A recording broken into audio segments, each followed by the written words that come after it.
Welcome back to the show, The Lunch Break, KDUS AM 1060. We appreciate you joining us here. 480-864-1060 is the phone number for you to join us.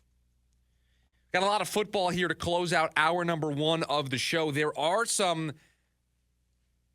reports, but not from any big names.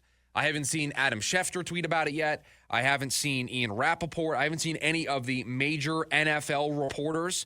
None of the Pete Thamels of the world in college landscape. I haven't seen it yet, but there are some reports out there. We talked a little bit about this yesterday here on the show, that Bill Belichick told UNC that he wanted the job, that he was interested. If they agreed to everything that he set out in what was being referred to as his organizational Bible, that he would take the job. But they were waiting for UNC to get back to him.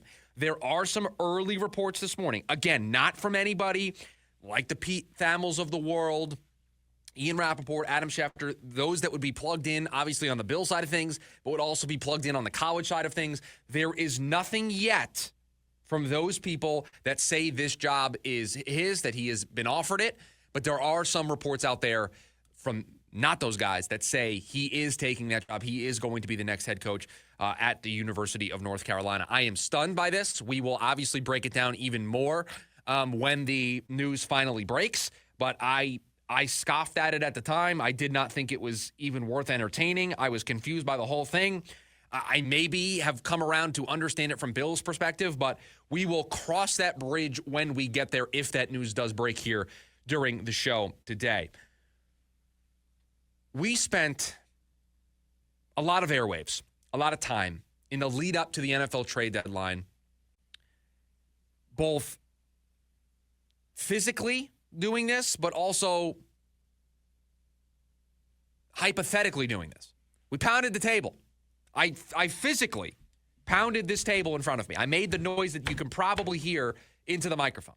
I pounded the table and said, you cannot allow the NFL trade deadline to come and go and not make a move if you're the Arizona Cardinals. You cannot look at this team and the run that they've been on and the position that they've put themselves in and basically do nothing at the deadline.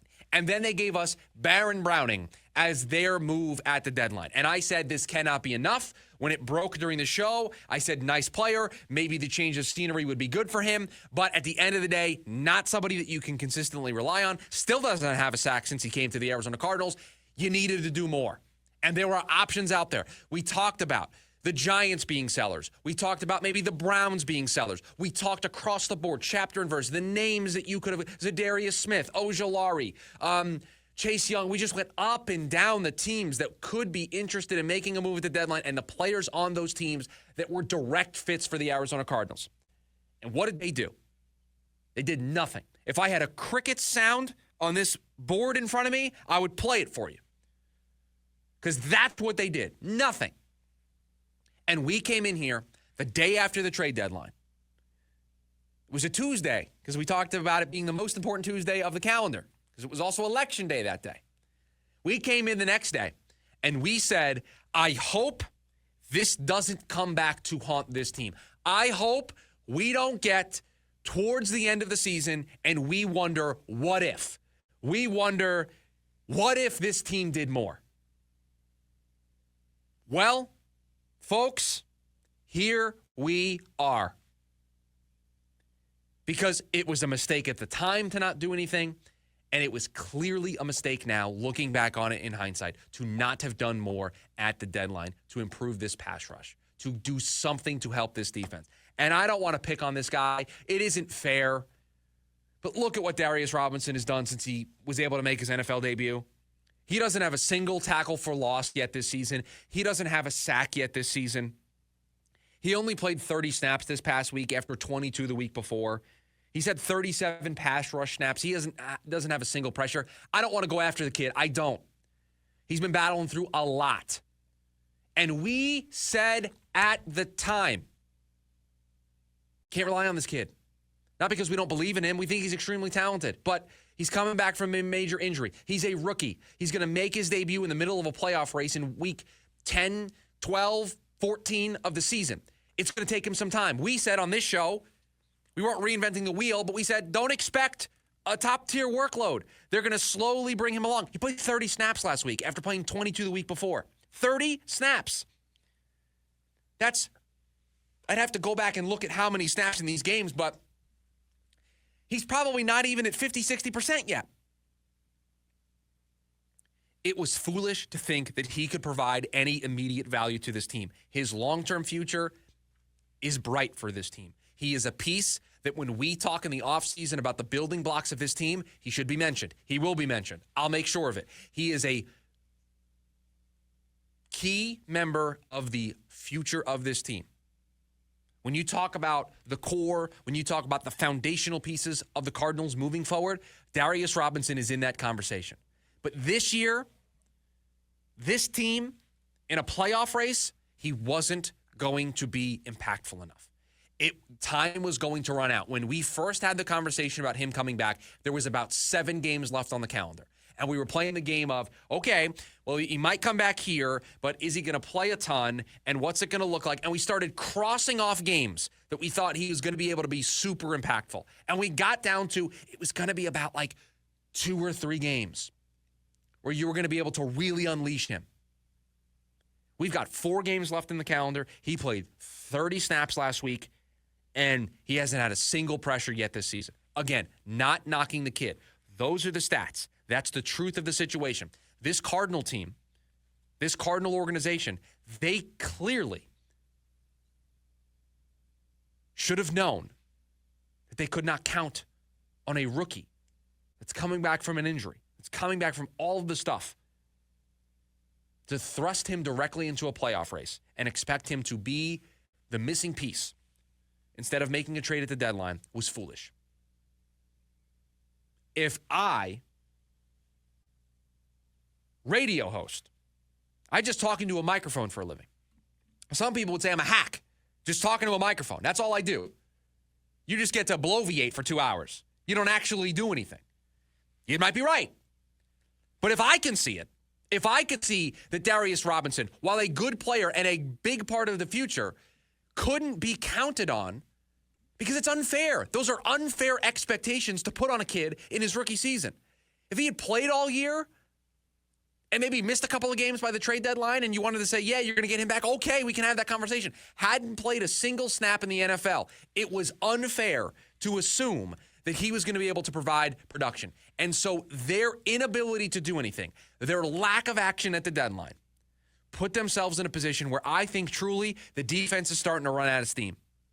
Missing tackles. They didn't get a lot of pressure on Geno Smith.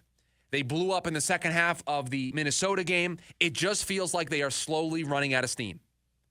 And they are running out of steam at the worst possible time. They made a mistake. It's okay. It's not going to cost anybody their job. But they made a mistake. They made a mistake by choosing the path of, we are not going to sacrifice the long term here to help the short term, because there were moves out there that could have threaded the needle. And I don't have to play hypotheticals. We can see what the price tag was for Zadarius Smith. We can see what the going rate was for Josh Uche going from the Patriots to the Chiefs. We can see what the market was at the time, what it is. We saw it. And we said, the Cardinals, you can give up a day 3 pick for a pass rusher. And they did. And the pass rusher they picked was Baron Browning. They made a mistake.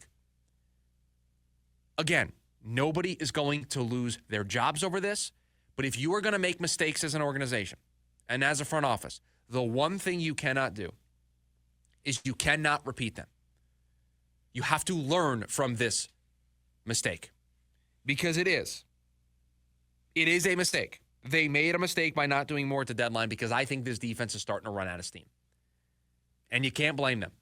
They played over their skis for weeks to keep this team in it. And now, in crunch time, they're just running out of gas. And you had a perfect time And we said, don't let this defense run out of gas. They're already fighting an uphill battle. They're already fighting a ton of injuries. They're already fighting a lack of talent. They are already behind the 8 ball as it is. Don't make it worse by not doing anything at the deadline and then allowing them to run out of gas. December 11th, 2024, here we are. Here we are. So learn from it. Make it a priority. I don't want to hear that it's a priority. Words don't matter at this point. Make it a priority with action. Make a trade. Make a splash trade in the offseason. Make a big free agent signing. Go out and get that pass rusher. Go out and do the thing that you set out to do since you got here. Because this has been a problem since this organization has been put together. Since this iteration of a front office coach roster has been put together, this has been a problem.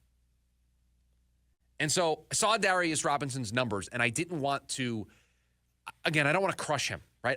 It's not fair to him. And he's looked better as the weeks have gone on. He is trending in the right direction, but that's part of the process is you knew it was going to be slow. And so you can't afford to take those lumps. You can take those lumps if you have somebody else. You can take those lumps if he is part of the group, not the group. But unfortunately, that was the choice. That was the path that Monty Ossenfort decided to go down, and here we are. And there are other reasons. Kyler Murray and the offense have been missing, and this has really been a problem for the last 5 quarters, I would say, the fourth quarter of the Minnesota game and then this last game against Seattle. But there was a warning sign flashing all the way back around the trade deadline that you needed to do more, and they didn't.